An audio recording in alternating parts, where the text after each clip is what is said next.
There are things a person carries for so long, they stop feeling the weight. Eleanor Hartwell had carried hers across 3 states, 2 train connections, and 4,000 miles of track that cut through a country she no longer recognized as her own. She was 61 years old. She had $13 in her coin purse, a single carpet bag that held everything she still owned, and a small piece of newsprint folded into quarters at the bottom of her wallet, worn so soft along the creases, it felt more like cloth than paper. She did not know as the train rolled west through the November dark that the man who had placed that advertisement had never placed it at all. She would find that out soon enough. It was raining on the night Eleanor Hartwell finally understood what she had come to Montana for. Not hard rain, the slow, patient kind that does not announce itself but simply arrives and stays pressing the cold into everything it touches. The porch boards were dark with it. The mountains had disappeared entirely into cloud. She stood in the doorway with the silver ring in her open hand. She had taken it off to wash her burned hands 3 days before and had carried it in her coat pocket since the way she carried the folded advertisement, the way she carried things that mattered too much to put down, but that she had not yet decided how to hold. Wade was at the far end of the porch, sitting in his chair with his back to her, not moving. Between them, 4 steps of wet boards and a distance that was not measured in feet. She looked at the ring in her palm. Then she set it down on the boards and let it go. It rolled slowly, tracing the slight cant of the old porch, and came to rest exactly between them. Wade did not move. She waited. The rain came down. Then he stood. He turned. He crossed the 4 steps without hesitation and bent and picked up the ring from the wet boards. He looked at it in his palm for a moment, this small circle of silver that had been his wife's, that had traveled from a dead woman's finger to a foreman's keeping, to a post office box, to a Boston address, to a train, to this porch. And then he took Eleanor's hand. Not the requesting kind of taking, the kind that does not ask because it already knows. He placed the ring on her finger. The rain came down around them. "I wasn't sure you'd keep it," she said. "I wasn't sure either," he said, "until just now." This is where that story ends. Here is where it begins. There are things a person carries for so long they stop feeling the weight. Eleanor Hartwell had carried hers across 3 states, 2 train connections, and 4,000 miles of track that cut through a country she no longer recognized as her own. She was 61 years old. She had $13 in her coin purse, a single carpet bag that held everything she still owned, and a small piece of newsprint folded into quarters at the bottom of her wallet, worn so soft along the creases, it felt more like cloth than paper. She did not know as the train rolled west through the November dark that the man who had placed that advertisement had never placed it at all. She would find that out soon enough. But first there was this, a cold morning in Boston 4 months earlier. A desk she had sat behind for 30 years. A man she had worked for since before his children were born, sliding an envelope across the polished wood with hands that trembled slightly because even at 67, Mr. Aldridge had never fully learned how to do a hard thing without his hands giving him away. Eleanor had known what was in the envelope before she opened it. She had known the moment she arrived that morning and found the hallway too quiet. The house staff moving too carefully the way people move when something has already been decided and everyone is pretending it has not. She had sat down at her desk and opened her ledgers and done 2 hours of work before he called her in, because she had learned long ago that the best way to face what you cannot change is to finish what you started. The letter of reference was 2 paragraphs. Beautifully written, entirely useless. 30 years of service. Her husband Samuel, gone 4 years now, taken by a fever one night, while she slept beside him, gone before morning without a sound. Their daughter Margaret lost in the delivery room 9 years before that, the baby with her. No family left, no forwarding address that mattered. Just a rented room, a letter of reference, and a city that had grown expensive and indifferent in equal measure. She had found the advertisement 3 days later in the back pages of a newspaper left behind on a park bench. She almost passed it. Rancher 67 seeks capable woman for companionship and partnership. Must be practical, not sentimental. Sable Creek, Montana. Reply to Box 14. She had read it twice. Then she had torn it out, folded it into quarters, and put it in her wallet. She told herself she was only curious. She told herself the same thing when she wrote the letter. When the reply came, careful, measured, asking questions about her background, her practical skills, her expectations. She told herself she was simply corresponding. It was only when the envelope arrived with a train ticket inside that she finally admitted to herself what she had been doing all along. She was choosing to live, instead of waiting to disappear. The train moved through the night. Eleanor sat with her hands folded in her lap and watched the darkness outside the window, and did not let herself think too carefully about what she was doing. Some decisions do not survive too much thinking. They require the kind of courage that operates best in the dark before the mind wakes up enough to argue. She reached into her wallet and took out the advertisement. The paper was already soft along the folds. She smoothed it against her knee and read it one more time, though she had memorized it weeks ago. Then she folded it again and put it back. She did not throw it away. She would not throw it away, not once in all the months that followed, even when she had every reason to, even when she understood fully and completely what it had actually been. It was the beginning of something. And Eleanor Hartwell had lived long enough to know that beginnings, no matter how crooked, are worth keeping. The train arrived in Sable Creek at 7:30 in the morning, late by nearly an hour, pulling into a station so small it was barely a platform and a wooden sign. Eleanor stepped down onto the boards and looked around at a main street that was already awake. Wagons moving, smoke rising from storefronts, a sky so blue above the mountains it looked painted. No one was waiting for her. She stood there for a moment with her carpet bag at her feet and let herself feel that completely. Not with self-pity. Self-pity was a luxury she had stopped being able to afford somewhere around the Missouri border. She felt it the way a doctor feels a bruise, pressing on it, carefully noting what was there, deciding what it meant. It meant she was on her own, which she reflected was not entirely different from how she had arrived at every other important moment in her life. She picked up her bag and walked toward the nearest building with a lit lamp in the window. Harriet Drummond's establishment did not have a proper sign. It had a curtain in the window, a smell of coffee and bacon grease that reached the sidewalk, and 6 men in working clothes eating in silence at tables built for practicality rather than comfort. Hattie herself was moving between them with a coffee pot in one hand and an expression that suggested she had heard everything worth hearing twice already and was not easily impressed. She was 57, broad-shouldered, with red hair gone silver at the temples and eyes the color of old iron. She looked at Eleanor the way a woman looks at another woman when she is deciding in under 10 seconds whether or not to trust her. Eleanor sat down at the corner table and ordered coffee. She nursed it for 2 hours because she had nowhere else to be and no way to reach the Callaway Ranch without a wagon, and she was not a woman who asked for help before she had thought through every other option. The coffee was excellent, black as coal and strong enough to have opinions. Hattie came back the third time to refill her cup and did not leave. "You waiting for someone?" "I'm not sure yet," Eleanor said. That was honest enough that Hattie sat down across from her. It took Eleanor perhaps 4 minutes to explain. She had gotten efficient at it by this point, rehearsed on the train, trimmed to its essential facts, every element that might invite pity removed. She was a widow. She was a bookkeeper by trade. She had responded to an advertisement placed by a rancher named Wade Calloway. She had received correspondence in return and a ticket, and she had come. Hattie listened without interrupting. When Eleanor finished, there was a pause, not a short one. Hattie set her coffee pot down on the table with care. Her expression had shifted, not to doubt, not to judgment, but to something that looked very much like a woman recalculating a situation she thought she had understood. "Wade Calloway," she said slowly. "That's right. Wade Calloway put an advertisement in a Boston newspaper." "That's what the advertisement said." Another pause. "I have known Wade Calloway for 22 years, Hattie said. "I know everything that happens in this town. I know what he had for breakfast on his birthday, and I know what he said at his wife's funeral, and I know that he has not, in the 16 years since she passed, shown the slightest interest in any company beyond his horses, his books, and his foreman."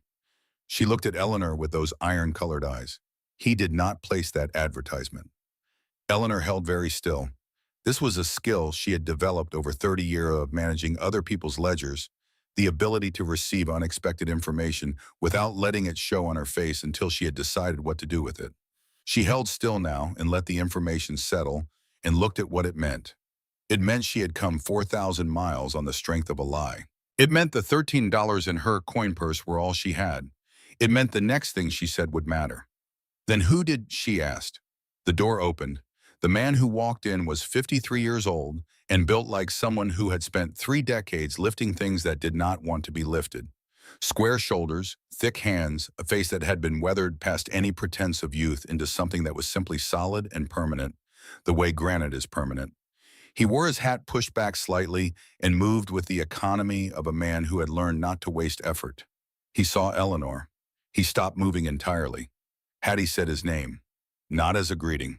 Forrest Beale looked at the woman sitting at the corner table. He looked at Hattie. He looked back at Eleanor. His face did not change the way a guilty man's face changes. There was no attempt to arrange his features into something innocent. What crossed his face instead was something closer to the expression of a man who has placed a bet and is watching the wheel slow down, knowing already which way it is going to fall. Hattie pointed to the chair across from Eleanor. He sat down. What he told them took 11 minutes. Eleanor counted because counting was what she did when she needed something to hold on to. He had placed the advertisement 4 months ago. He had used Wade's name in the ranch's post office box without asking, because asking would have meant explaining, and explaining would have meant a conversation he did not know how to have. When Eleanor's letter arrived, he had read it. He had written back. The replies had been his, not Wade's, careful, measured asking about her background and skills, because he had thought long enough about this to know what Wade needed, even if Wade did not. When she had proven herself practical, clear-eyed, not romantic in her expectations, he had sent the ticket from his own wages. He had not told Wade any of it. He had not told Wade because he planned to tell him before Eleanor arrived. He had not told him before she arrived because he had run out of nerve. He had run out of nerve because his wife Agnes had died 11 months ago, and in the months before she died, she had made him promise to do something about Wade. And Forrest Beale did not know how to break a promise made to a dying woman, but he also did not know how to keep this one without it going badly in at least 3 different directions. And he had been living with that particular problem for 4 months and had not solved it yet. When he finished, the 3 of them sat in silence. Outside, a wagon went past. A dog barked somewhere down the street. "All right," Eleanor said. Forrest looked at her. "All right," she said again. "Which of us is going to tell him, you or me?" She watched something move through Forrest Beale's face that she would come to recognize later as the look of a man who is being asked to do something he deserves to be asked to do. "Me," he said. "I should be the one." "Good, then we'll both be there when you do." Wade Calloway came into Hattie's establishment at 9:15, the way he came in twice a week because he was a man of regular habits, and the acquisition of flour and lamp oil was among them. He was 67 years old, and he moved like it, not with infirmity, but with the deliberate, unhurried gait of a man who had learned that speed without purpose is just noise. He wore a gray hat that had been expensive once and work clothes that fit the way work clothes fit when they have been worn long enough to understand the body inside them. He saw Forrest sitting at a table with a woman he had never seen before. He saw Hattie standing by the counter with her arms folded. He read the room in under 3 seconds, the way a man reads a pasture when he has spent enough years reading pastures, noting what was there, what was missing, and what it meant. He did not turn around. He walked to the table, pulled out the 3rd chair, and sat down. Forrest told him everything. It took 9 minutes this time because Forrest was a man who became more economical with words under pressure, not less. He laid it out plainly. The advertisement, the correspondence, the ticket, the wages, the promise to Agnes. Wade listened.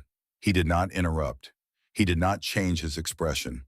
He set his hat on the table in front of him and turned it slowly in his hands, the only outward sign that anything he heard was landing. When Forrest finished, there was a silence.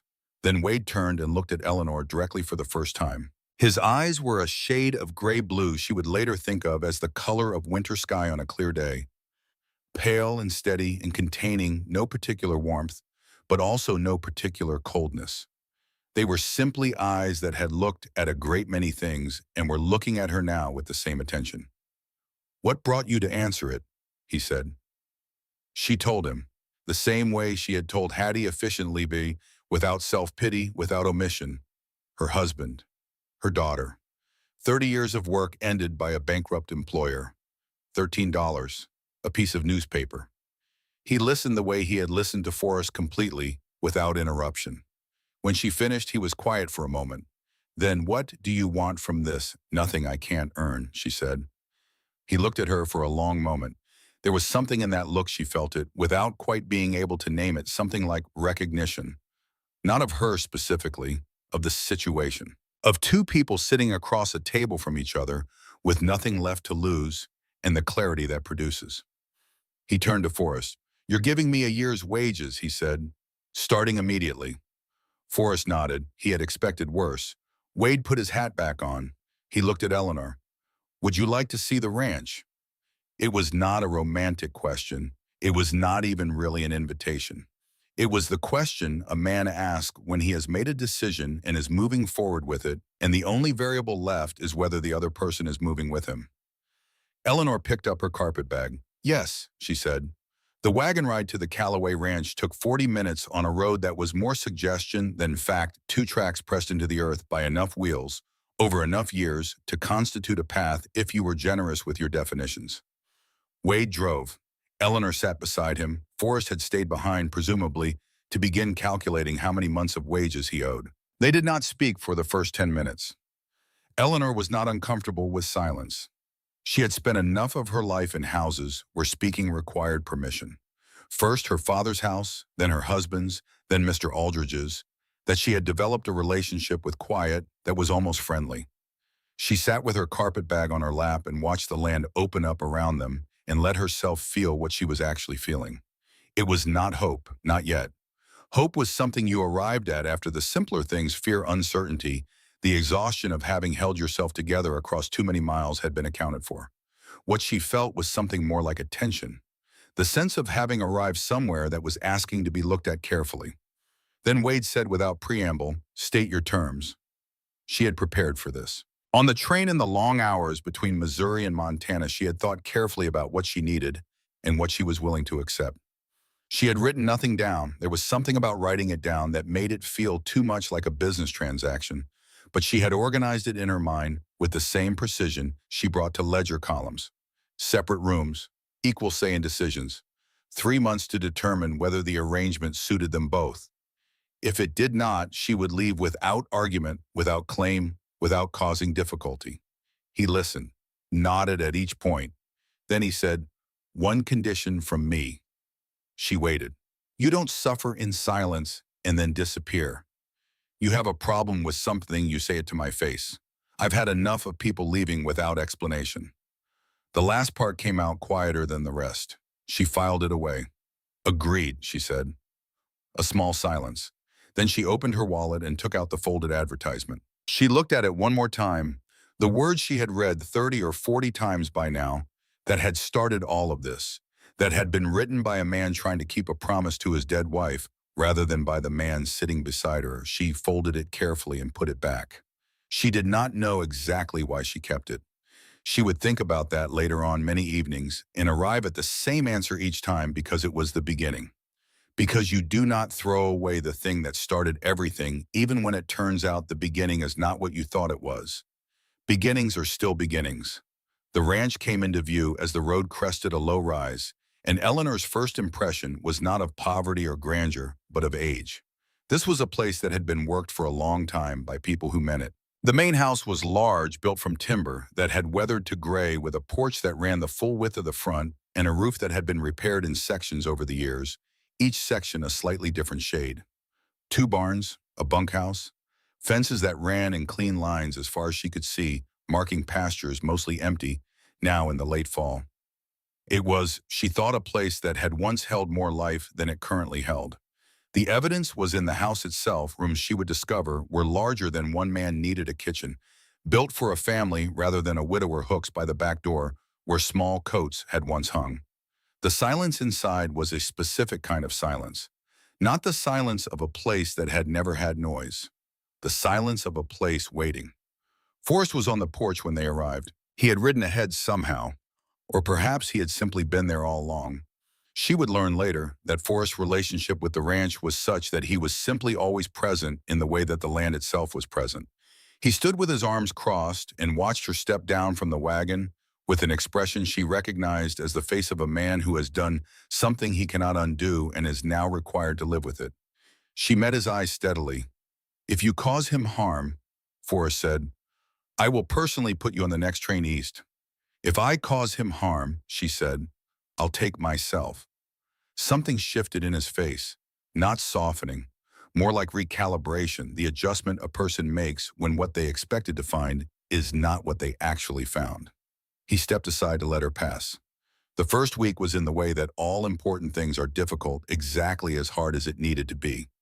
Eleanor had not cooked on a wood-burning stove in 20 years. She had not drawn water from a well or saddled a horse or navigated a house where every system, the water, the heat, the light, required manual intervention and an understanding she did not yet have. She had spent 3 decades managing numbers in a well-appointed office in Boston. She was good at numbers. Numbers did not burn. Biscuits, as it turned out, did. She burned them on the third morning badly enough that they were still smoking when Wade came in from the early feeding. She stood at the counter and looked at them and felt something that was not quite despair, but was in the same neighborhood. Wade came in, looked at the biscuits, and did not say anything. He went to the shelf and got the bread that Hattie sent out twice a week and put it on the table and poured 2 cups of coffee and sat down. She sat down across from him. They ate in silence, and she was grateful for it. What she was good at, she demonstrated on the 4th day. She had asked carefully whether she might look at the ranch's accounts, and he had handed her a wooden box of papers with the air of a man delivering something he had been meaning to deal with for some time and had not. She spent the afternoon at the kitchen table. By supper time, she had found 3 separate places where money was going that did not need to go a supplier charging a premium that 2 competitors undercut significantly, a tax assessment calculated on an outdated land value, a standing order for a service that had not been provided in 2 years, but had continued to be invoiced and paid. She wrote the numbers on a single piece of paper clean and clear and put it beside his plate at supper. He read it. Once then again more slowly, he set it down. "Thank you," he said. That was all. But that evening when she came back to the kitchen after washing up, there was a small bunch of wildflowers on the table. No note, no explanation.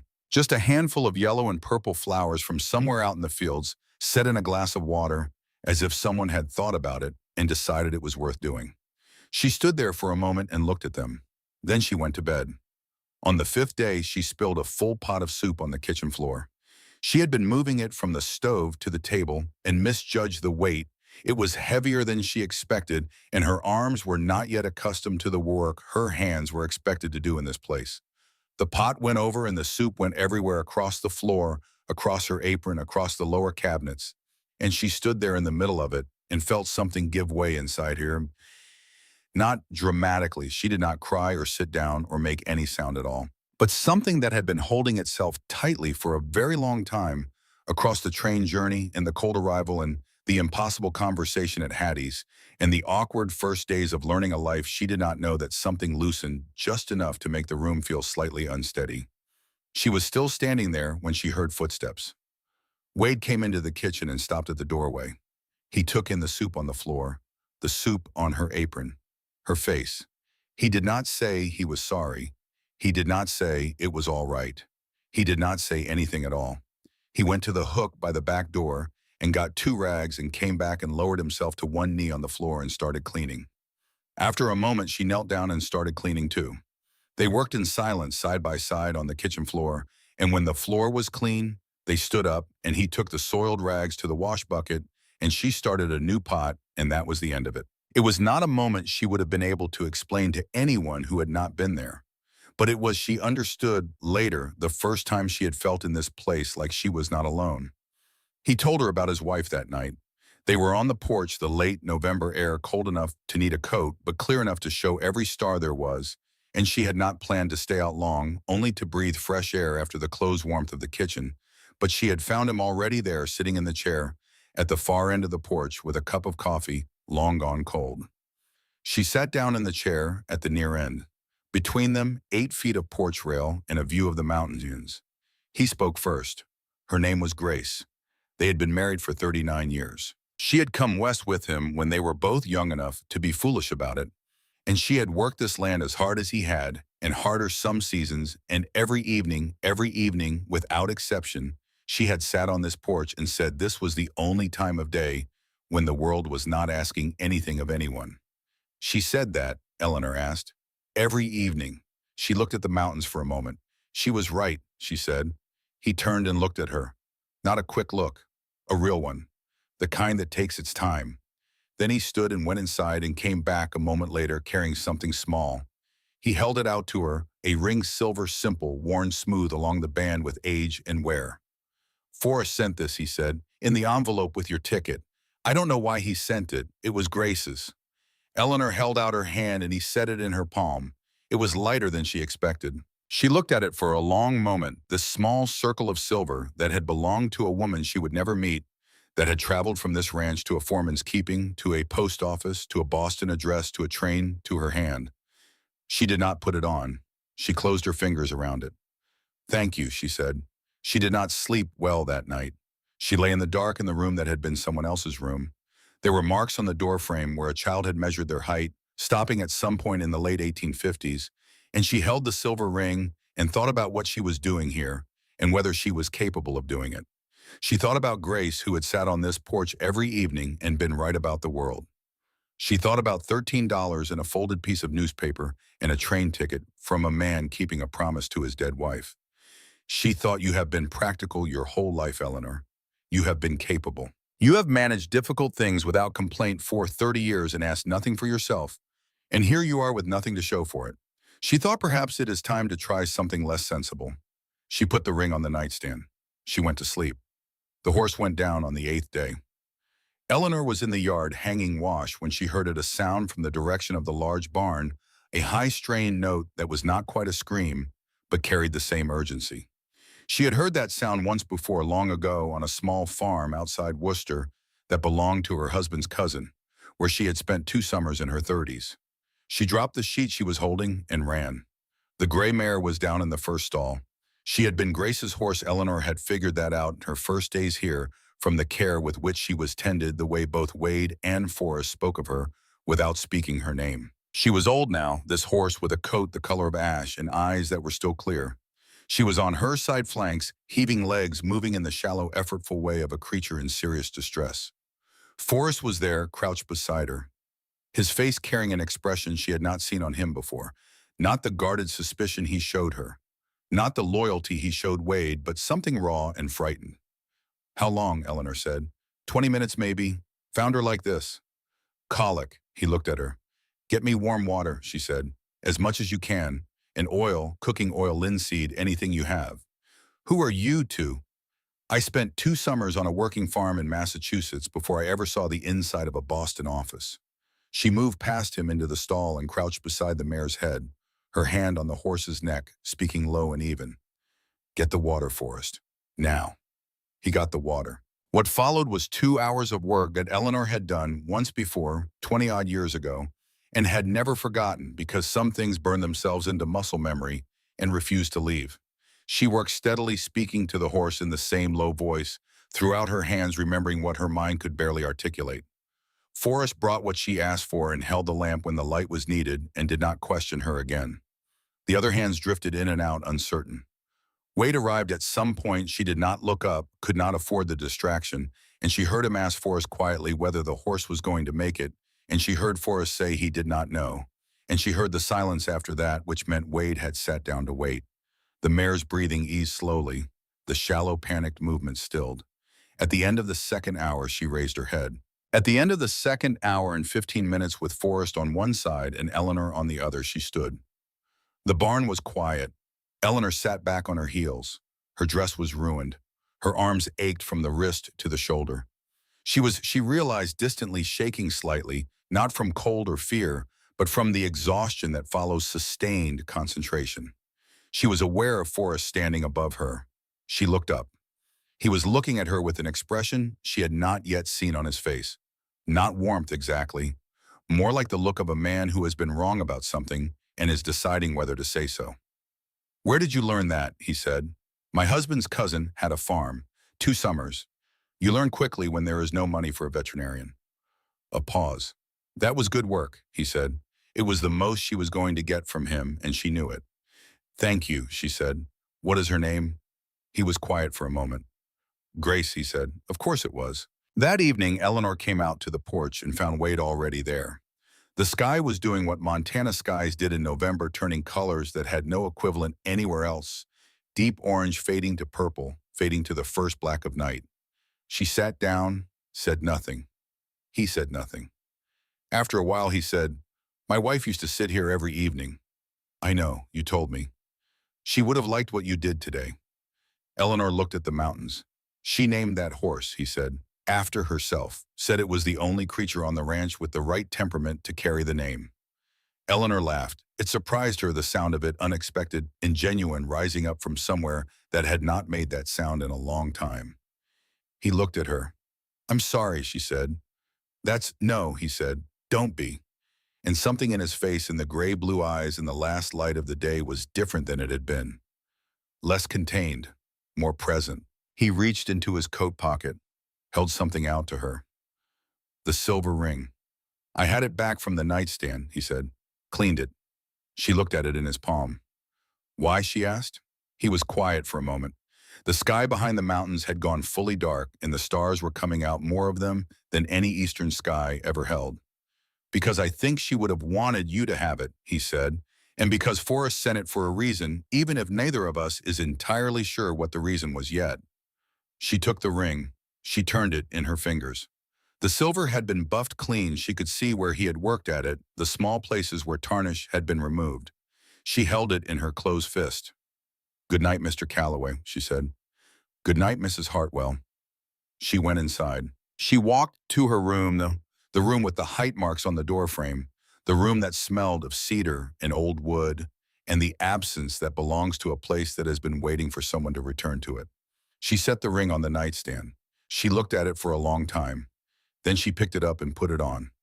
The second week was quieter than the first, and quieter things, Eleanor had learned, that are often where the important work gets done. She found her rhythm the way you find your footing on uncertain ground, slowly, by feel of testing each step before trusting it. The wood stove she mastered by the 10th day, the well by the 11th. The geography of the kitchen, which shelf held, what which drawer stuck, which window let in enough light to read accounts by on a clear morning. She mapped through patience and close attention and the willingness to be wrong about something before she could be right about it. Wade gave her the accounts without being asked a second time. That told her something. A man who gives you access to his finances without ceremony is a man who has decided at some level to trust you. Not completely, not yet. But the decision has been made, and what remains is simply the accumulation of evidence. She worked through the winter ledgers and found 3 more inefficiencies she had not caught the first time, small things, the kind that add up over years into sums that matter.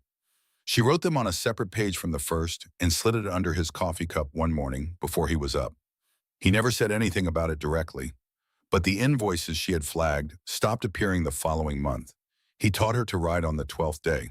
She had ridden before decades ago in a different life, when her husband's cousins still had that farm in Worcester, and she was young enough that falling off a horse felt more like an adventure than a risk. What she had not ridden in 25 years was a working horse, a horse with opinions and preferences, and a profound intolerance for hesitation. The horse assigned to her was a sorrel gelding named Porter, who was, according to Forrest, the most even-tempered animal on the property. This was probably true. It was also true that even the most even-tempered animal on the property had sufficient dignity not to appreciate a rider who communicated uncertainty through her hands. She fell on the first real attempt. Not badly. She landed on her side in the dirt, which was cold but not dangerous. But she lay there for a moment and looked up at the November sky and felt her age in every joint simultaneously. Wade was beside the fence. He did not move to help her. He did not say anything. She understood after a moment that this was the respect she had asked for, the right to get up on her own. She got up. She brushed the dirt from her coat. She got back on the horse. He still said nothing. But that evening there was bread on the table, freshly baked, still warm from Hattie's oven, an extra loaf that had not been ordered. She did not ask how it got there. It was on the 14th day that she found the letter. She had been reorganizing the kitchen storage, a practical necessity she had been putting off because the kitchen's previous organizational logic was entirely Forrest's, and she had not wanted to disrupt it before she understood it. But she was beginning to understand it now, and there were better ways to arrange things, and she had started in the far back cabinet where the older paperwork was stored in a wooden box along with cooking implements that had not been used in years. The envelope was at the bottom of the box. Beneath everything else, beneath papers dated 1874, beneath an account book from the previous decade, beneath items that clearly had not been disturbed in years. Pressed flat, as if placed there deliberately, as if placed there by someone who wanted it to be neither found nor entirely lost. The name on the return address was written in a careful hand. Cillian Calloway, San Francisco, California, dated 1878, 4 years ago. She turned it over. It had never been opened. She set it on the table and did not open it. It was not hers to open. She sat and looked at it for a while and thought about what it meant that a letter from a man's son had been placed at the bottom of a box beneath 4 years of accumulation, unopened by someone who must have received it and decided not to deliver it. She thought about who had access to that box. She thought about a foreman who had been protective of Wade Calloway long before Agnes had ever made a dying request. Agnes had still been alive in 1878, 3 years from her death, entirely well. This had not been her instruction. This had been Forrest's own judgment, his own instinct, the impulse of a fiercely loyal man who had watched his employer carry grief for 12 years and had decided without consulting anyone that one more letter from the son who had left would do more harm than good. He had been wrong. He had probably known even then that he might be wrong, but he had done it anyway, the way people do things when they are operating from protectiveness rather than wisdom. That was in some ways worse than if Agnes had asked him to, and in other ways more human. Eleanor thought about grief and the things people do when they are inside it, and how the things that seem right inside grief do not always look right from outside it. That evening, she placed the envelope on the table beside Wade's supper plate. He came in from the evening feeding and stopped when he saw it. His eyes moved from the envelope to her face and back. "I found it in the storage box," she said. "It was underneath everything. It hasn't been opened." He picked it up. He looked at the handwriting for a long moment, the careful letters of his son's name and the return address, the Sable Creek address on the front in another hand entirely. "Forrest," he said, not a question. "I don't know," she said. "I didn't ask." He held it for a while. She waited.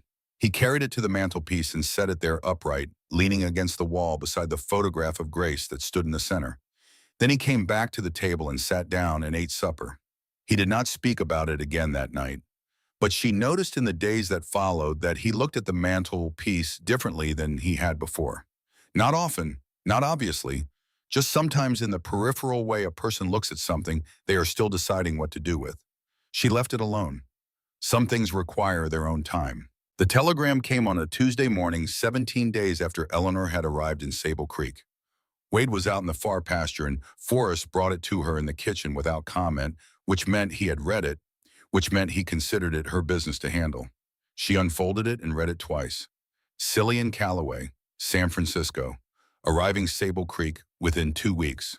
Matter to discuss regarding the ranch's future. Please advise of convenient timing. She read it a third time and thought about the word convenient. She thought about a man who sends a telegram rather than a letter because a telegram is harder to delay answering.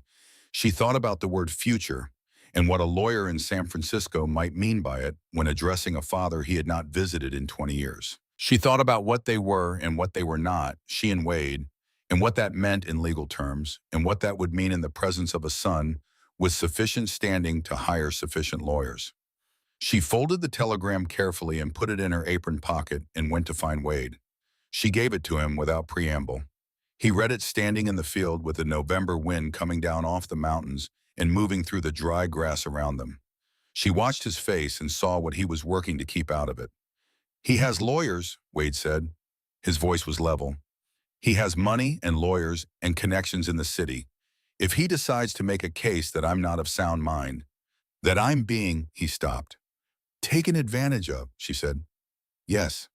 She stood there in the cold field and thought about it clearly, the way she thought about numbers, without sentiment, without wishing the problem were different than it was. She thought about what she was legally in this place. A woman with no formal arrangement, no legal standing, no protection beyond the goodwill of a man who had not technically invited her here. She thought about $13. "Sunday," she said. He looked at her. "We get married Sunday, before he arrives." "You'd do that." "I'm not doing it for me alone," she said. I'm doing it for us, both of us. Whatever this is that we're building, I won't let someone tear it down because we were too cautious to protect it." He looked at her for a long moment. The wind moved between them. "All right," he said. Hattie found the dress. Eleanor did not ask where it came from. It was blue, the blue of early morning sky, not quite gray, not quite lavender. And it fit well enough that someone with experience in such things had clearly done some work to it overnight.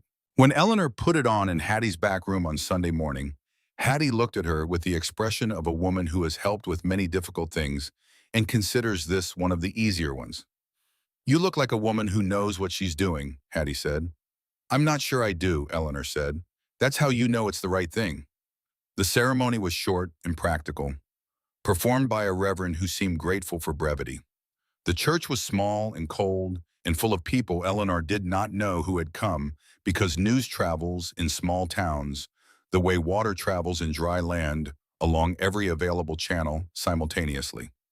She was aware of the attention, the curiosity, the whispered assessments she could not hear but could feel. She did not perform anything for them. She simply walked to the front of the church and stood beside the man she had agreed to stand beside. Wade had shaved. He was wearing a jacket that had been expensive once a long time ago, and his white hair was combed with unusual precision. He looked, she thought, like a man who was taking something seriously. Forrest stood beside him as witness. He wore his good hat and stood very straight and did not smile exactly, but the tension that had lived around his eyes for 2 weeks was gone. When the Reverend asked her to speak her vow, Eleanor looked at Wade and said the words slowly and clearly, and meant them in the way that practical people mean things not with abandon, but with the full weight of considered intention. Afterward, outside the church in the cold air, with the mountains bright above the town, Wade took the silver ring from his coat pocket. She had given it back to him that morning, without explanation, and placed it on her finger. Not left in her palm for her to decide, placed on her finger. She looked at it, there. Then she looked at him. "Thank you," she said. He nodded once. Then they got in the wagon and drove home. They came 3 days early. Eleanor was in the barn checking on Grace the horse. Not the memory, though. In this place, the two were difficult to separate. When she heard the sound of an approaching wagon moving faster than ranch wagons usually moved, she came out into the cold morning light and shaded her eyes and watched them come up the road. 2 horses, 2 riders. The first was a man in his late 30s, tall in the saddle, with the posture of someone who had not spent much time in saddles, recently wearing a coat that belonged in a city. He rode like a man who had learned once and had not forgotten, but had not been reminded in a long time. The second rider was a woman. She sat her horse well better than her companion, which told Eleanor something, and she wore a coat and hat that were expensive in a way that was meant to be noticed. But it was not the clothes Eleanor noticed first. It was the way the woman was looking at the ranch as she rode toward it. It was an appraiser's look. Eleanor recognized it because she had spent 30 years doing appraisals of her own, looking at a set of numbers and determining what was actually there beneath the presented figures. This woman was doing that now, looking at the land, in the buildings, in the fences, and her face was composed and unreadable in the way faces are when the person behind them is working hard to remain that way. Cillian Calloway was 37 years old and looked in the bones of his face like a younger version of the man Eleanor had been watching for 18 days. His jaw, the set of his shoulders, his father's gray-blue eyes in a younger face, a smoother one, a face that had not yet been weathered into stillness. He had not yet learned to keep what he was feeling entirely out of his expression, or he had learned it in city rooms and had not expected to need the skill here where the air was different and old things were closer to the surface. He dismounted and looked at the house. Then he saw Eleanor standing in the yard. The calculation she saw him perform was brief and not unkind exactly, but it was thorough. He took her in her age, her coat, the silver ring, and arranged what he saw into a theory and tucked it away. "You're her," he said, not an accusation, almost a question. "I'm Eleanor Calloway," she said. "You must be Cillian." Something passed through his face at the name she was using. He nodded. Vera Calloway dismounted with more grace than the situation required and extended her hand. Her grip was firm, and her eyes were doing the same work her husband's had done, but with greater subtlety. She was 36, dark-haired, with a face that was not beautiful in the conventional sense, but was striking the kind of face that becomes more compelling the longer you looked at it, because there was more going on behind it than first appeared. We made better time than we expected, she said with a pleasantness that fit over the situation like a well-made glove.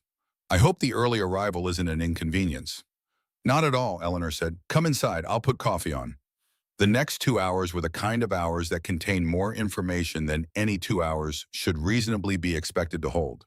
They sat in the main room, the four of them, because Wade had come in from the morning work and sat down with the stillness of a man who is not going to make this easy by performing easiness. Cillian asked questions about the finances with the precision of a man who has been given information and wants to test it against the source. Eleanor answered everything. She had the accounts. She had the numbers. There was nothing she could not account for because she had spent 18 days making sure of exactly that. Cillian was not stupid. She could see him revising his theory as she talked, adjusting it for what the numbers actually showed. He was not a bad man. She could see that too. He was a frightened man doing what frightened men do when they have money and legal training, building arguments. Vera did not ask questions. She sat and listened and watched, and the pleasantness of her expression did not change. That pleasantness, Eleanor thought, was a great deal of work to maintain. She recognized the effort involved because she had maintained similar expressions herself in other rooms and other lives. You develop that look when you need to appear at ease in places where ease is not what you feel. When Cillian and Wade went out to walk the South Pasture together, Wade had suggested it, and Cillian had agreed in the careful way of someone who does not want to appear to be refusing. Vera asked Eleanor if she would like to have tea. They sat across from each other in the kitchen with the November light coming level through the window and the tea steaming between them, in the quiet of two women assessing each other without wanting to appear to be doing so. Vera spoke first. She spoke about Boston, which surprised Eleanor because she had not indicated any particular knowledge of it. She asked about the city with what seemed like genuine interest. And then, when Eleanor described it, she said something that was not quite a question and not quite a statement, something about how it must have been difficult to leave a city you knew well for somewhere so unfamiliar. Eleanor agreed that it had been. Then Vera said with the same pleasant tone that managing a ranch of this size must be an enormous undertaking for someone new to it, and that she imagined the physical demands alone must be significant. Eleanor said she was managing. Vera said that, of course, if things became too much, there were always alternatives, and the way she said alternatives suggested she had already thought of several. Eleanor looked at the woman across the table and saw beneath the pleasantness, beneath the careful social architecture, something she recognized. She had seen it in boardrooms and back offices, and places where people with less power than they needed were trying to manage the territory they had. Vera Calloway was not cruel. She was afraid. She had grown up with nothing. Eleanor could see it in the way she held herself, the slightly too careful precision with which she arranged her possessions, the way her eyes moved over the ranch's assets, with the reflexive attention of someone who had spent years cataloging what she had and what she might lose. The ranch represented something to Vera that went beyond inheritance. It represented security she had never fully trusted herself to have. And Eleanor, arriving from nowhere and embedding herself in the middle of it, threatened that in ways that were not about Eleanor at all. Two women, Eleanor thought. Same starting point in life. Different roads taken to arrive at the same fear. That night, Eleanor told Wade everything. She was precise about it. The exact words used, the exact implications carried. Wade listened completely. When she finished, she asked him, "Are you afraid?" "No," he said. Then after a moment, "Maybe. Not of him, not of what he might do legally." So he stopped. She waited. "Of what he thinks of me," he said quietly. She looked at him in the lamplight of the kitchen. This man who had built something real out of 40 years of this land, who had done it with his hands and his will, and without complaint, who sat now with his hands around his coffee cup and the faint lines of an old worry in his face. "Then we live well," she said. "Better than they expect. That's the only argument that matters." He looked at her, something in his face she had not seen there before.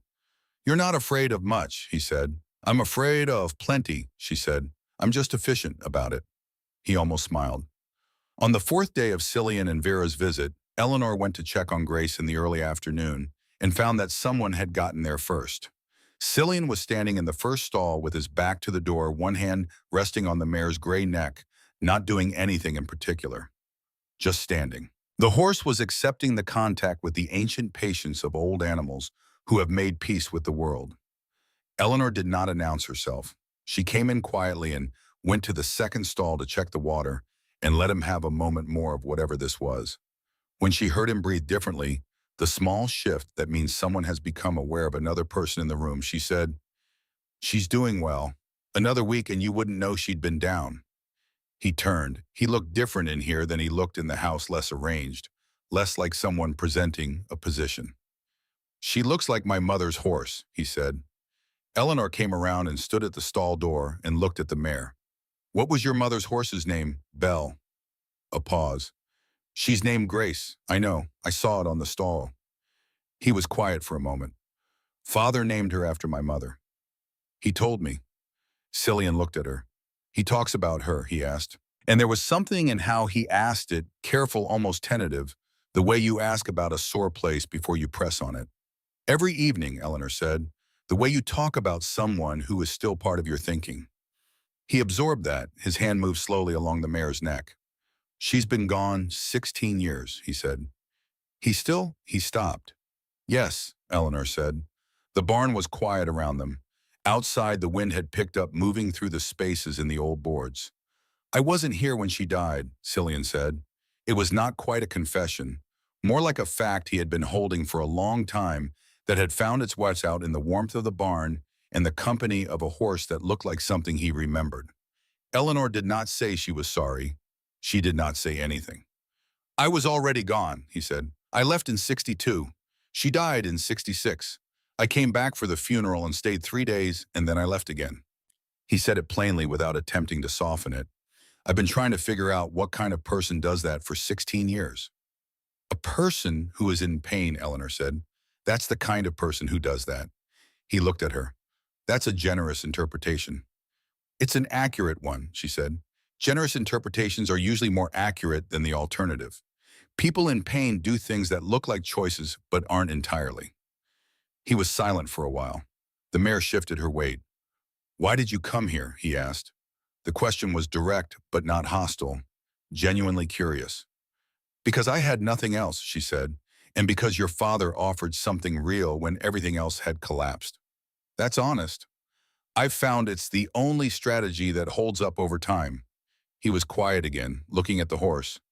"He talks about her," he said, and it was almost to himself. "Every evening."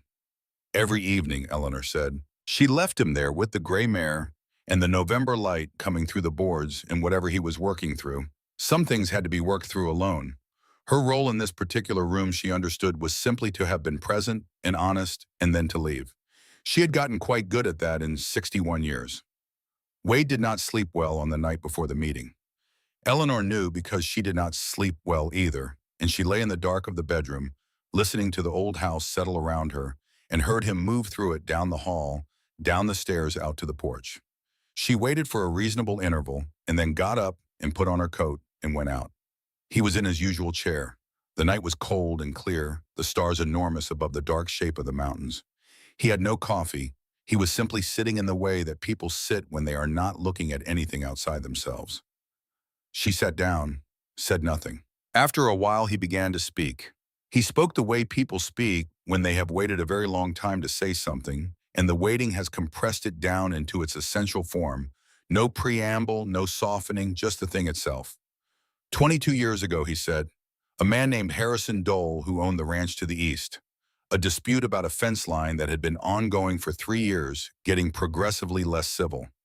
Dole had come to the Callaway Ranch on a Sunday morning with a pistol and a certainty that he was in the right, which was the most dangerous kind of certainty there was. The argument had moved outside. Wade had been unarmed. When Dole raised the gun, Wade had done what the body does when survival is the only available option. He had gotten the gun away. In the struggle, Dole had fallen. His head had struck the corner of the water trough. He had not gotten up. The law had ruled it self-defense. The county knew what kind of man Harrison Dole had been, and the ruling was not controversial. Wade had not been charged. But Cillian had been 15 years old, and Cillian had been standing behind the fence at the far edge of the yard. And Cillian had seen all of it. He had never said a word about it. Not that day, not in the 2 years before he left, not in the 20 years since. Eleanor sat with this information for a moment. She let it settle the way you let difficult information settle, not rushing to a response but allowing yourself to actually receive it. He left 2 years after, she said, 62. And you thought he left because he hated you. I thought he left because of what he saw. Those aren't the same thing, she said. He looked at her. He left because he didn't know what it would make him, she said, if he stayed, if he had to decide what to do with what he'd seen, whether to forgive it or condemn it or simply live beside it. She paused. That's a different kind of leaving than leaving because you hate someone. He was very still. I don't know if that's true, he said. I know you don't. That's why you need to ask him. He may not want to hear it. He may not, but you need to say it. Not for him, for yourself.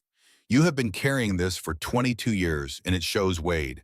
It's in you the way weather is in old wood. She looked at him in the starlight. You need to say it. What he does with it is his. He sat for a long time. I'm not good at that kind of conversation, he said. Neither is he, she said. You'll manage. She went back to bed. She did not hear him come in for another 2 hours. She did not know what he decided in those 2 hours alone on the porch with the stars and the mountains, and 22 years of a thing he had never put into words. But in the morning his face was different, quieter than usual in a way that was not resignation. More like someone who has made a decision and stopped arguing with himself about it. They rode out together that morning, the three of them, Wade and Cillian and Eleanor, to look at the far pastures because Cillian had asked and because Wade had agreed in the way that meant he was trying. The land was wet and cold and beautiful in the way that Montana land is beautiful in late fall, stripped of color. The grass, pale gold, the mountains white at the peaks and dark with pine below the sky, a deep blue that looked like something you could fall into. Eleanor rode between them and watched them both watching the land and understood that for both of these men, this place was not a backdrop. It was a record. Every fence line and water source and hill had a story attached to it, a year, a decision, a loss. It was Cillian who saw the smoke first. He pointed without speaking, and Eleanor turned, and the smoke was rising from the direction of the main buildings, not the thin rising line of chimney smoke, but the thick, rolling dark column that means something is burning that is not meant to burn. They rode hard. Brahim. The horses understood urgency and gave them everything. From the rise above the ranch, Eleanor saw the barn. The large barn, the one where they kept winter hay, and the working horses with fire moving along its eastern wall, already well into the structure or already loud. She could hear it from here. She could hear the horses. She was off her horse before it fully stopped. She heard Wade shout her name behind her. She did not stop. She ran toward the sound of the horses.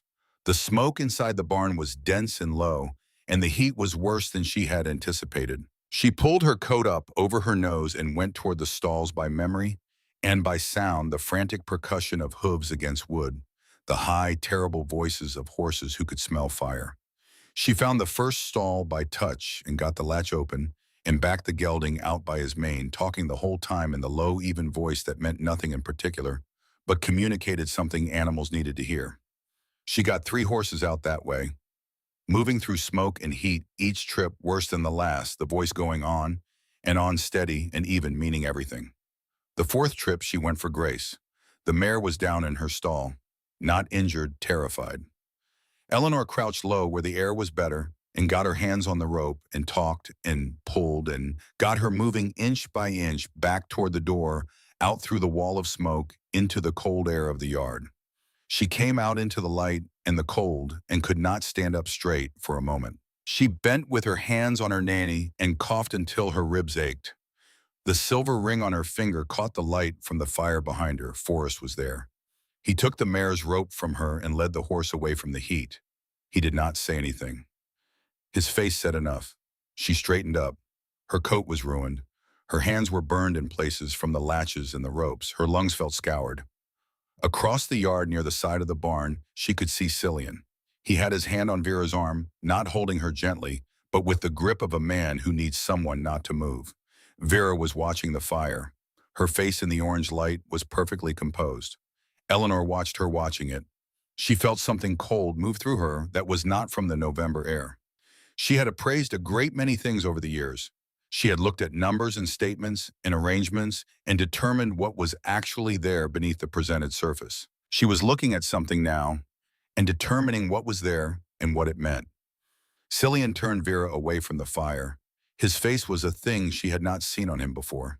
Eleanor lowered her burned hands and walked toward them. Not to intervene, not to be present for something that was not her business, but because she had left horses in a burning barn and her legs needed to be doing something, or she was going to start shaking in a way she did not want anyone to see. She was still 20 yards away when she heard Cillian say quietly and without inflection, "Tell me the truth." And then, because she was close enough now and moving in their direction, and there was no graceful way to change course, she heard Vera say what she said. She did not deny it. She said she had checked first.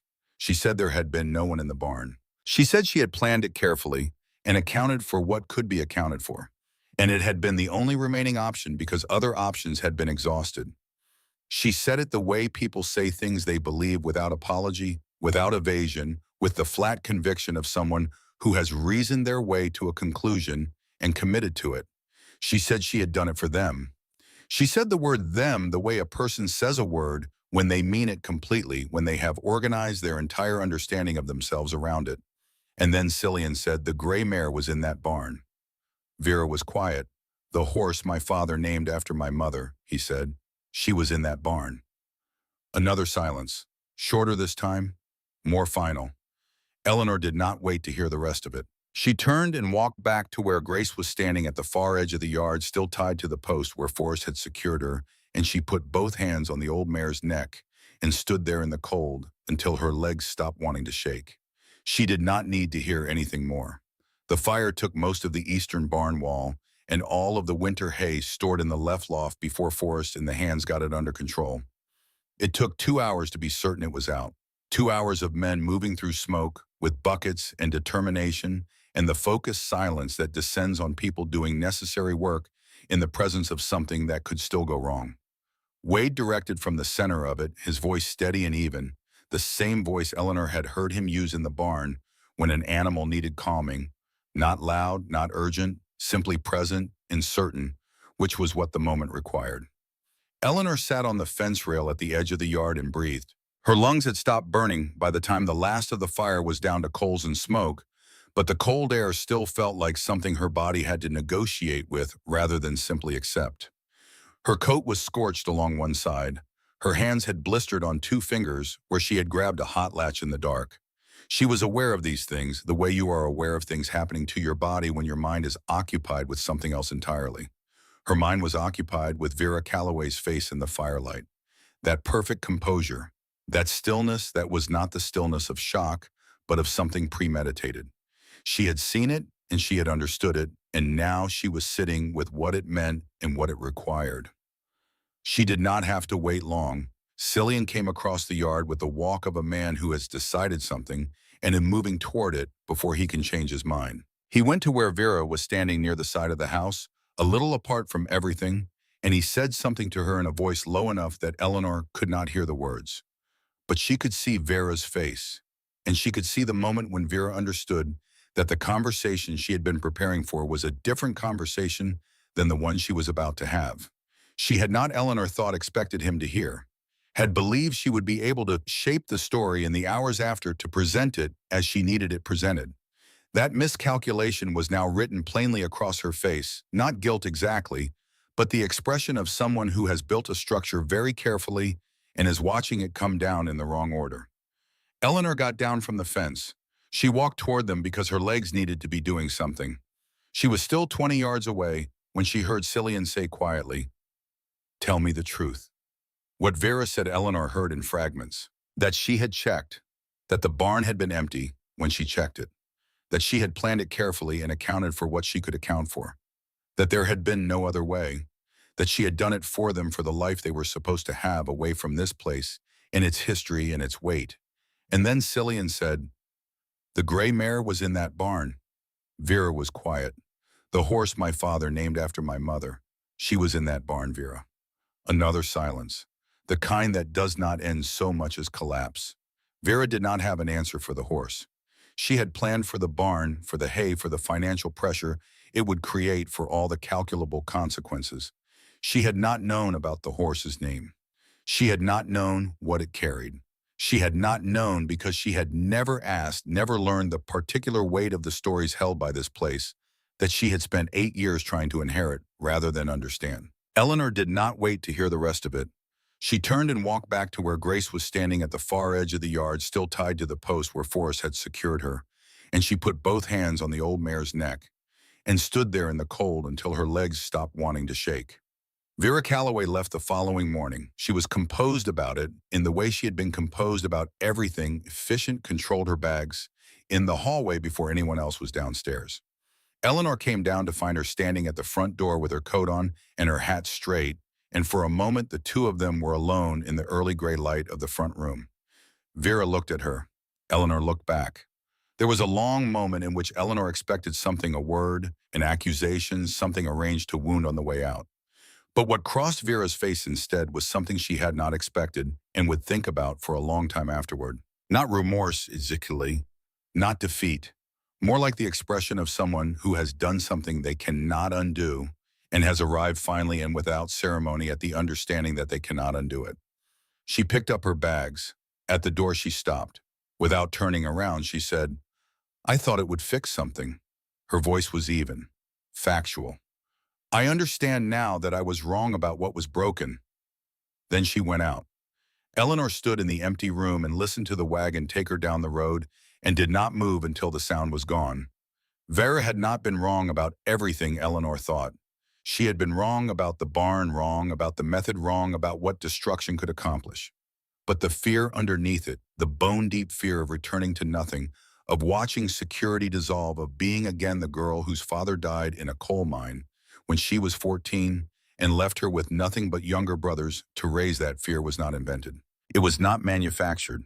It was as real as anything in this place. Eleanor had come a long way carrying her own version of that fear. She understood its shape very well. Cillian found her in the kitchen an hour later. She was at the table with the accounts open because the accounts were always there, and they were always honest, and she needed something honest this morning. Her burned fingers made holding the pen awkward. She was managing. He came in and stood at the counter for a moment before sitting down across from her. He looked like a man who had not slept, which was accurate, and like a man who was past the part where not sleeping was the hard thing, and had arrived at the part where what came next was the hard thing. She gave him coffee without being asked. He wrapped both hands around the cup. "She wasn't wrong about everything," he said. Eleanor waited. "She was wrong about the barn. She was wrong about the how." He stared at the coffee. "She wasn't wrong that I've spent 20 years letting this place be something I ran away from instead of something I came back to. People can be right about a problem and wrong about the solution. That doesn't help her much." "No," Eleanor agreed, "it doesn't." He was quiet for a while. She went back to the accounts and let the silence be what it needed to be. After a while, he said, "She grew up with nothing. Did you know that? I suspected. Her father worked coal in Pennsylvania, died when she was 14. She raised her younger brothers by herself until they were old enough to manage." He set the cup down. "She spent her whole life getting away from that, away from the feeling of it, the insecurity of it." He looked at the table. "I understood that. I thought I understood it." "You did understand it," Eleanor said. "Understanding why someone does a thing doesn't mean the thing they did is all right." "No," he looked up. "Is that how you manage it? Separating the understanding from the verdict?" "It's how I've always managed most things," she said. "It's more useful than the alternative." He nodded slowly. A silence settled between them, not uncomfortable but full. Then he said, "The names." Eleanor waited. "Thomas Wade and Grace." He said the names quietly as if handling something careful. "Vera let me have the names. She said names were harmless, that children don't understand what names mean when they're small." He turned the cup in his hands. "She was wrong about that too. Names aren't harmless. They were the only thing I could give my children of a family they didn't know they had. Every time I said Thomas's name, I was keeping a door open that everything else was trying to close. Every time I said Grace, I was keeping her alive in some small way she'll never fully understand." He looked across the table. "Vera let me have the names and didn't realize she was letting me have everything." Eleanor looked at him. This man with his father's eyes and 20 years of carrying things alone and the particular exhaustion of someone who has been right about something for a long time without being able to say so. "You need to talk to your father," she said. "I know. Tonight. I know." He picked up his coffee. He looked at her over the rim of it. "Thank you," he said. For he stopped because the list was apparently longer than he had expected, and he was not sure where to start or end it. "Don't thank me yet," she said. It was what Forrest had said to her on the second day in a different tone. She said it in a different tone entirely. "Just go talk to him." She heard them that night. She was not listening. She was in the kitchen with the lamp turned low. Not working, not reading, simply sitting with a cup of tea in the quiet of a house at rest. But the voices carried through the old walls in the way voices carry when people are finally saying things they have not been able to say for a long time, not loudly, but with a weight that moved through wood and plaster. She could not hear the words. She could hear the rhythm of it, the long pauses, the short ones, the places where the rhythm changed and then changed again. She had transcribed enough financial records in her life to know that every document has a structure, and this conversation had a structure, and she could hear it moving through its structure in the dark above her. She sat with her tea and did not move until it was cold. Then she went to bed. She lay in the dark and listened to the house and thought about a letter sitting on a mantelpiece, unopened for 4 years, placed in a wooden box by a man who had been trying to protect something and had ended up withholding something instead. She thought about all the letters people did not send, and all the conversations that did not happen, and all the years that passed inside the silence of them. She thought about her own silences, her own withheld things. She thought about Samuel, her husband who had been a difficult man in the way that good men are sometimes difficult, not cruel, not careless, but sealed up inside himself in ways that had required patience and had not always received it. She thought about the last year of his life, when she had been so tired, so worn through by 30 years of managing other people's affairs with perfect precision, that she had not had much patience left for his silences. She thought about the morning she had woken to find him gone beside her, the fever taking him in the night so quietly that she had not heard it happen. She thought about the things she had not said, not with guilt. That time had passed. She had made peace with those silences the way you make peace with weather, by accepting that you cannot change it, only account for it. But she thought about it, and then she went to sleep, and she did not dream of loss. Wade was already on the porch when she came down at first light. He was sitting in his chair with his coffee, and he looked, she thought, like a different version of himself than the one she had become accustomed to. Not younger, not lighter exactly, but as if something that had been stored tightly inside him had been redistributed. The same weight differently arranged. She poured her coffee and came out and sat down. "How late were you up?" she asked. "Late enough," she nodded. They watched the sky lighten over the mountains in the slow way that Montana mornings unfolded. Not a sudden brightening, but a gradual revelation, the world emerging from dark into gray, into color, as if the land itself were deciding to be seen again. "He's not the man I thought he was," Wade said finally. "Which version of him did you think he was?" "The one who left because he couldn't stand to look at me." He was quiet for a moment. "He left because he couldn't stand to look at himself." "Yes. That's different. Very." He held his coffee in both hands. The steam rose between them. "He told me something I didn't know," he said. "He told me he tried to write 3 times in 8 years. He stopped. "He never sent the letters." Eleanor looked at the mountains. "He carried them with him," Wade said. "He still has them." She thought about that.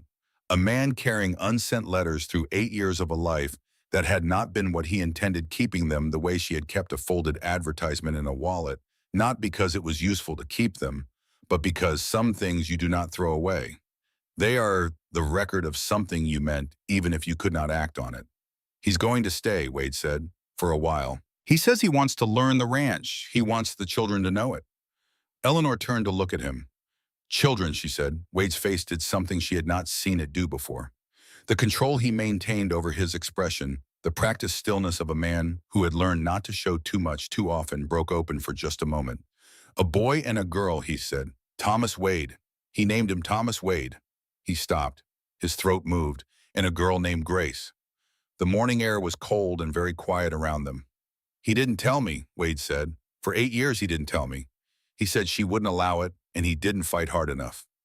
He looked out at the land, at the acres of it, stretching toward the mountains in the early light. I have grandchildren, Eleanor. I have grandchildren who don't know I exist. She reached across and put her hand over his. He did not pull away. He turned his hand over and held hers, and they sat like that while the sky finished deciding to be morning. And she felt him working through something that was too large to work through quickly and did not require her to say anything at all. She did not say anything. She just held on. Forrest found her in the yard that afternoon. The work of clearing the burned section of the barn had begun.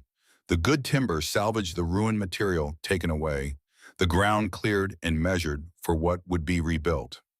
Eleanor had been helping with the account of materials needed, sitting on an upturned crate with a notebook, talking to the hands about what lumber they had and what would need to be ordered and the likely timing of each. When she looked up, Forrest was standing a little apart from it all, watching not the barn, but her. She excused herself and walked over. He said nothing for a while. He was looking at the burned section with the expression of a man reviewing a result he was partly responsible for, not the fire itself, but the chain of events that had led to the circumstances that had included it. She had come to understand that Forrest Beale was a man who traced things back to their origins and assigned responsibility carefully, including to himself. I placed the advertisement, he said. I know. And I hid that letter. 4 years ago. He looked at his hands. I told myself I was protecting Wade. I think I was protecting the version of things I knew how to manage. There's a difference with that, though. Eleanor looked at him steadily. Agnes was right, she said. He was very still. I don't know what she knew about me or what she could have known, but she knew enough about Wade to know what he needed, and she was right. Eleanor looked at him steadily. You kept your promise. You kept it in a way that created problems for everyone involved, including yourself. But you kept it. He was quiet for a long time. The wind moved through the burned timber, lifting ash. She said he'd wait too long, he said finally. She said he'd wait until waiting was all he knew how to do. He looked down at his hands, large scarred hands, the hands of a man who had built and repaired things for 3 decades. She said someone needed to push him before he became permanent about it. She was right about that too. He made a sound that was not quite a laugh. She was right about most things. It was one of her more irritating qualities. I imagine. Another silence, more comfortable than the ones before it. She would have liked you, he said. I think I would have liked her. He nodded once with the finality of a man closing a ledger. Then he picked up his work gloves from the fence post and walked back toward the barn and the work that needed doing. Eleanor stood there for a moment in the winter light and felt something that it took her a moment to identify because it was not a feeling she had a great deal of experience with. She felt without qualification and without the habitual accounting for what might come next, that she was exactly where she was supposed to be. Cillian came to breakfast the following morning carrying something Eleanor had not seen before. He sat down across from Wade and set 3 envelopes on the table between them before he set down anything else.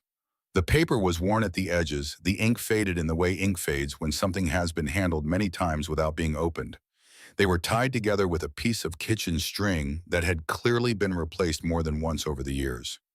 I wrote to you, he said to his father, 3 times in 8 years. I never sent them. Wade looked at the letters, then he looked at his son. I carried them, Cillian said. Every move, every year, every new city. I don't know why. I think because throwing them away would have meant admitting something I wasn't ready to admit. Wade reached out and rested his hand on the bundle for a moment. Then he moved it carefully to the side of the table, not away, not discarded, but to the side, making room for what came next. Write me new ones, he said, and send them. Cillian looked at his father. Something moved through his face that Eleanor had not seen there before. Not relief exactly, more like the expression of a man who has been holding his breath for a very long time and has just been told he can stop. There's something else, Cillian said. He reached into his coat and took out a photograph, placed it in the center of the table. 2 children, a boy of perhaps 8 and a girl who looked around 6 standing together in front of a building Eleanor did not recognize. The boy had his father's dark hair and a jaw that came directly from the man sitting across the table. The girl had curly brown hair and an expression of cheerful impatience, like someone who had been asked to hold still for a moment longer than she considered reasonable. Wade did not pick up the photograph immediately. He looked at it where it lay. Thomas Wade, Killian said. I named him after you, and Grace, I named her after Mother. He paused. Vera let me have the names. She said names were harmless, that children don't understand what names mean when they're small. She didn't understand that names aren't harmless. They were the only thing I had to give them of a family they hadn't met. Every time I called their names, I was keeping a door open that everything else was trying to close. Wade's hand moved to the photograph. He picked it up. Eleanor watched his face and understood from what she had learned of it over these months what the photograph was doing to him. She had watched this man's face for long enough to know the architecture of his expressions, what moved behind them and what he worked to keep out. She watched the practiced stillness break open now, not dramatically, not with any sound, but completely. The way ice breaks in spring, not all at once, but along lines that have been forming all along. His throat moved. I have grandchildren, he said. It came out quiet, almost wondering. I have grandchildren who don't know I exist. They'll know you, Cillian said. I'm going to bring them here. As soon as the legal matters in San Francisco are settled, and they will be settled, I'm bringing them here. I want them to know this place. I want them to know you.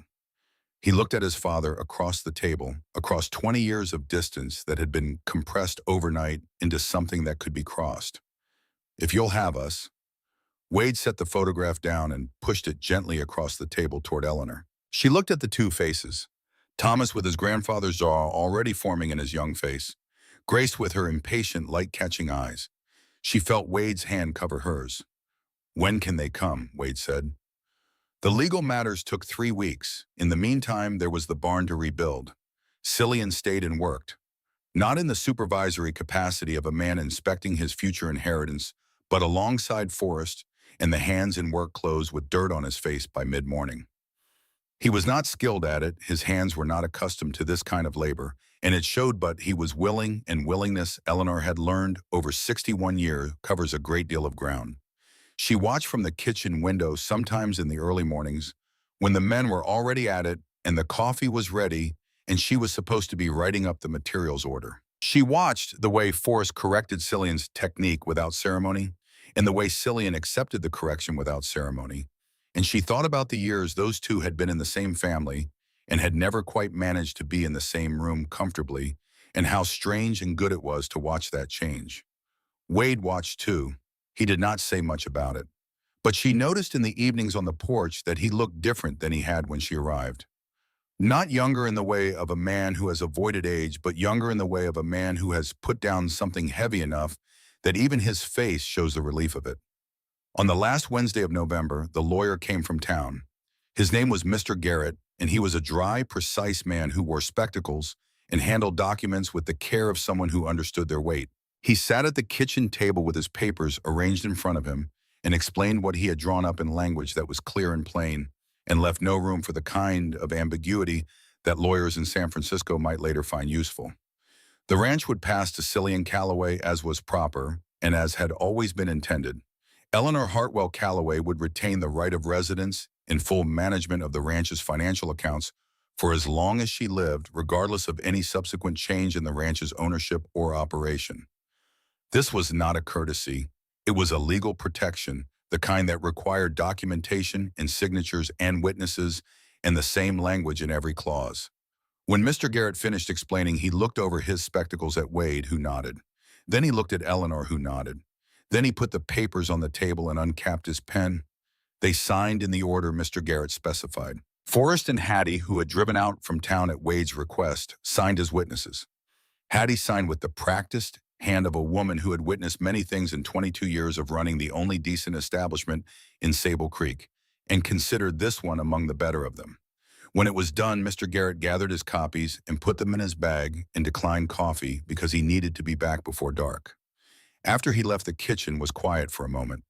Then Eleanor reached into the pocket of her apron and took out the folded advertisement.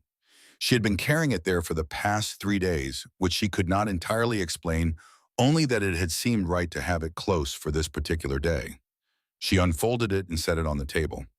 Wade looked at it, then he looked at her. I know you still have it, he said. I know you know. He looked at the small, worn piece of newsprint, the words he had never written the beginning, that had been a deception and had led here anyway to this kitchen, in these signatures, in this afternoon in late November, with the first real cold settling over the mountains outside. You should have thrown it away months ago, he said. I considered it. Why didn't you? She thought about how to say it accurately. She had been a precise person her whole life, precise with numbers, precise with language, precise about the difference between what was true and what was convenient. Because it's the record of a choice, she said. I made a choice to get on a train and come to a place I'd never been to meet a man I didn't know. And I made that choice alone, and it was the first fully free choice I'd made in 30 years. She looked at the paper. It doesn't matter that the advertisement wasn't real. The choice was real. And I'm not in the habit of discarding evidence of the things I've done that mattered. Wade looked at her for a long moment. Then he slid the advertisement across the table until it was beside the signed document. The two pieces of paper side by side, one worn soft with months of folding, one crisp and formal and sealed. Leave it there, he said. She left it there. The two pieces of paper lay beside each other on the kitchen table for the rest of the afternoon, and neither of them touched them again. That was the night it rained. Eleanor had not been able to sleep. She lay in the dark for an hour, listening to the house around her, the small sounds of it settling in the cold, the creak of the third stair, the wind moving along the eaves, and after a while she got up and put on her coat and went out to the porch. It was raining, not hard, the slow, patient kind of rain that does not announce itself but simply arrives and stays pressing the cold into everything it touches. The boards were dark with it. The mountains had disappeared entirely into cloud. Wade was at the far end of the porch, sitting in his chair with his back to her, not moving. She stood in the doorway and looked at the distance between them, 4 steps, not more, and felt it as something that had weight and texture. All the things that had happened and all the things that had not yet been said directly between them. All the months of careful, deliberate proximity and the question that had never quite been asked in the plainest possible language. She reached into her coat pocket. The silver ring was there.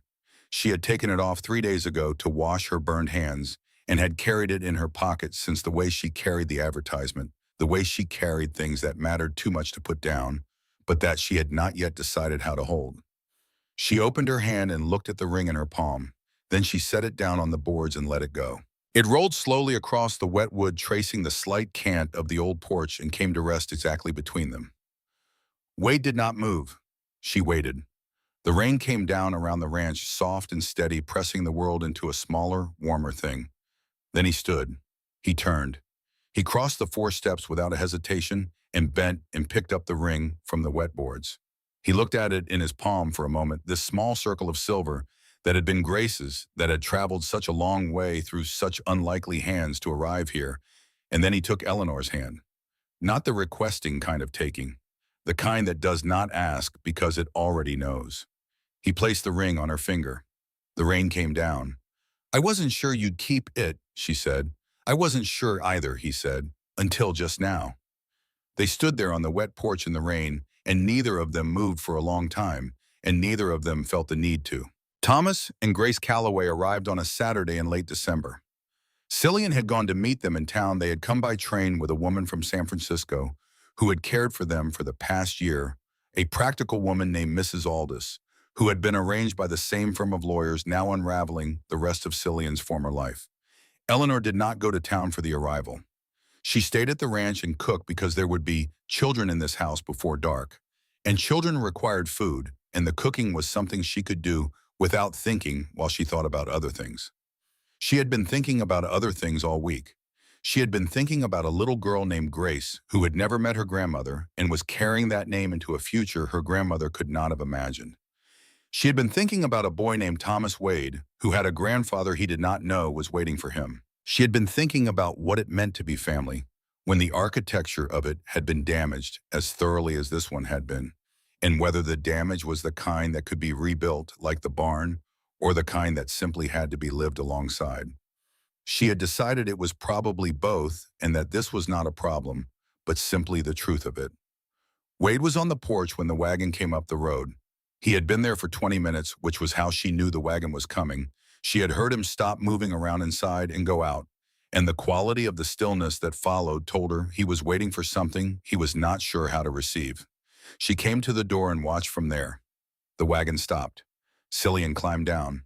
Then he turned and lifted down two small figures, one after the other, setting them on the cold ground of the yard. Thomas was 8 years old and had his father's dark hair and his grandfather's jaw and the expression of a boy who has arrived somewhere new and is reserving judgment until he has more information. He stood in the yard and looked at the ranch with serious, assessing eyes, and then he looked at the man on the porch.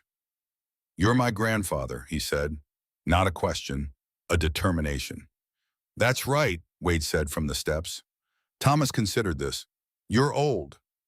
Wade came down the steps slowly and crouched in front of the boy until they were at eye level. His knees made the sound they always made now in cold weather, which Eleanor had stopped hearing because it had become part of the sound of him. "I am old," he said. "What's your name?" "Thomas Wade Calloway. He named me after you." "I know." The boy looked at him carefully with the grave thoroughness of a child performing an important assessment. "Do you have horses?" Thomas said. "A whole barn full of them." "Oh, can I see it first thing in the morning?" Wade said. "First thing." Grace was 6 years old and had brown curly hair and eyes that caught light from unexpected angles in a way that made you look twice. She had been watching this exchange from behind her father's leg. Now she moved out from it and walked up to Wade with the directness of a child who has not yet learned to perform shyness she does not feel. She put her small hand on his face. He went very still. "You have sad eyes," she said, "but nice ones." Wade made a sound. It came from somewhere deep in his chest, and it was not quite a word, and it was not quite anything else. He put his hand over hers, the large weathered hand, over the small smooth one, and held it there against his face. Eleanor pressed her fingers to her mouth and looked at the sky above the mountains for a moment, because she needed to look at something that was not this. Then she went inside to check on the food. The snow came in earnest that night and was still coming the next morning, covering the ranch in a quiet white that made everything look new. Eleanor woke before dawn and lay in the dark and listened to it falling. The hushed sound of heavy snow, the way it pressed silence down onto the world, and made everything underneath the silence more present. She could hear the house breathing around her. She could hear the wind moving along the roof in long, slow passes. She got up and went downstairs. Wade was on the porch. She could see him through the window before she went out, sitting in his chair, in his coat, a cup of coffee in both hands, watching the snow come down in the gray pre-dawn light. She put on her coat and poured her coffee and went out. The cold was clean and absolute, the kind that makes the air feel thin and new. The snow was still falling softly now, the heavy part of it past just the remainder, drifting down in slow spirals. The ranch was white in every direction, the mountains invisible behind cloud. The familiar outlines of the buildings softened into shapes. She sat down. They were quiet for a while in the way they had learned to be quiet together, not the silence of people with nothing to say, but the silence of people who have said enough of the essential things and are comfortable now in the space between. "He's going to stay through spring," Wade said. "I know, he told me. He wants to learn to run it, really run it, not own it from a distance." "That's good." "It's more than good." He was quiet. "I didn't think I'd see it. I'd stopped expecting it." She looked at the snow falling on the new barn, the frame of it rising already against the pale sky, the timber pale and clean, the structure larger than the old one, built to last differently than things built in a hurry are built to last. "People surprise you," she said. "You surprise me." She looked at him. He was looking at her openly without the habitual guarding of it. She had noticed it first on the night they had talked about Harrison Dole, and it had been growing since, the way things grow when the ground finally warms enough to allow it. "You came here," he said, "with $13 and a piece of newspaper that did not mean what you thought it meant, and you sat down in Hattie's and you did not flinch when the whole thing fell apart around you. You just asked who was going to tell me." He shook his head slightly. "I've known a lot of people in 67 years. Not many of them would have done it that way. It was the only way that made sense. That's exactly what I mean." The snow drifted down between them. Somewhere in the barn, one of the horses moved, the familiar small sound of hooves on straw, the sound of animals settling into the warmth of their space. "I love you," he said. He said it the way he said most things of weight, plainly, without preamble, with the confidence of someone who has decided something and is not going to walk it back. Not with the urgency of new feeling, but with the steadiness of something that had been accumulating quietly for months, day by ordinary day, until it was too present to remain unsaid. She looked at him. She thought about what she felt not performing it, not reaching for the right word, but actually accounting for it, the way she accounted for everything honestly and without sentimentality. She thought about the man beside her, the man who had lost more than he had said and carried it without complaint, who had taken her in without ceremony and given her space and work and the chance to prove herself, and then when she had proven herself, had given her more than that, who had laughed once in the first week at something she said, and the sound of it had lodged in her chest and stayed. "I love you too," she said. She said it with the same plainness, because that was the only way she knew how to mean something fully. He took her hand. His grip was what it always was, rough and warm, and the grip of a man who does not take hold of things lightly. They sat like that while the snow finished falling and the sky began its slow negotiation with morning, and the light came in stages over the mountains until the whole world was white and still and new. Inside the house, something moved. Small feet on the stairs, the quick, certain sound of a child who wakes up, knowing already that there is something worth waking up for. A moment later, Thomas appeared at the door in his night clothes, his hair disordered from sleep, his face already turned toward the barn. "Is it enough snow for tracks?" he said. "Enough for anything," Wade said. "Can we go see the horses?" "Give your grandfather 5 minutes." Thomas considered this negotiation. He accepted it with the pragmatism of a child who has been given a reasonable offer and recognizes it as such. He disappeared back inside. Wade stood slowly with the sound his joints always made in cold weather. He looked down at Eleanor. 5 minutes, he said. "It'd take 10, she said. "I'll start breakfast." He went inside. She stayed on the porch for another moment, her coffee cooling in both hands, looking out at the white land, stretching toward the mountains in the new morning light. A year ago, she had been in a rented room in Boston with a letter of reference and $13, and a life that had contracted down to almost nothing. She had been in the way of people who have lost the future they planned for, invisible to employers, to landlords, to a city that had no use for a 60-year-old woman with no connections and diminishing resources. She had answered an advertisement placed by a dying woman's grieving husband on behalf of a lonely rancher who had not asked for any of it, and she had arrived here. She looked at the silver ring on her hand. She thought about the night it had rolled across the wet boards and come to rest between them, and the way he had crossed those 4 steps without hesitation, and the way he had placed it on her finger rather than leaving it in her palm for her to decide. That difference, that small, specific difference, was not small at all. It was everything. She looked at the new barn rising against the pale sky. She looked at the mountains beginning to emerge from cloud as the morning clarified, solid and permanent in the way that only very old things are permanent. She thought about what the narrator in her might say about this, the part of her that watched and recorded and tried to find the shape of things. It would say that the shape of her life had not been what she planned, that most of the things worth having had come from directions she had not anticipated, that the choice to get on a train was only the first of many choices, and that the others, harder, quieter, made in kitchens and barns and coal fields, and on a porch in the rain, were the ones that had built something real. It would say that she had come here with nothing much and had found something that could not be accurately described as nothing much at all. It would say this to anyone who might be listening, anyone sitting in a house that had gone quiet, anyone who had stopped expecting things and started waiting instead, anyone who had $13 and a folded piece of paper, and the particular kind of courage that operates best before the mind wakes up enough to argue. It would say some doors don't announce themselves. Sometimes the beginning is crooked. Sometimes the advertisement was never real, and the choice was everything. She finished her coffee. She went inside to make breakfast for a household that was at this particular moment in December full of exactly the right people. Behind her, the snow had stopped. The mountains were clear. The new day was doing what new days do, arriving without asking permission, indifferent to what had come before it, available to anyone willing to receive it. She was willing. She had come a long way to learn how to be.